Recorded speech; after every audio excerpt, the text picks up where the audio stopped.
તમે કોને જીતાડવા માંગો છો? આરસીબી ને. એટલે ભાઈ હું ચૂંટણીની વાત કરું છું. આ વખતે કઈ પાર્ટીને મત આપશો તમે? આપણે પાર્ટી બાટીમાં કઈ ખબર ન પડે, લાલભાઈ જેમાં કહે એમાં નાખી દેવું.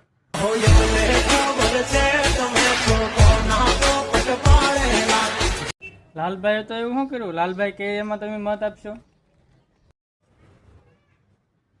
જામીન. તમારા નામની એફઆર ફાટે અને કે હે બાપા અમને જામીન મળશે. તમને શું લાગે આખલે કોનું પત્તું કપાહે? મારું, કારણ કે આગળ જ ગામમાં બાંધીને આવ્યો હું. ફૂલ તૈયારી છે, મોરે મોરો આવવા દો. અને એમ નહીં, હું તમને એમ પૂછું છું આ વખતે કોણ આવશે?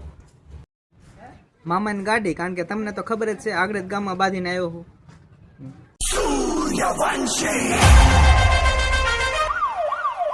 હું તમને એમ પૂછું છું પાછલી ચૂંટણી પછી કાંઈ ફેર પડ્યો હોય? હા પડ્યો ને, ઘણો ફરક પડ્યો. ગઈ વખતે જૂની નિશાળમાં ચૂંટણી છે, આટલે નવી નિશાળમાં થાય છે. તમને ખબર છે તમારા મતની શું કિંમત છે? હા ખબર જ હોય ને, ગયા વખતે 200 આપ્યા. હા सपना मनी मनी जलने दो उनको डोंट वरी।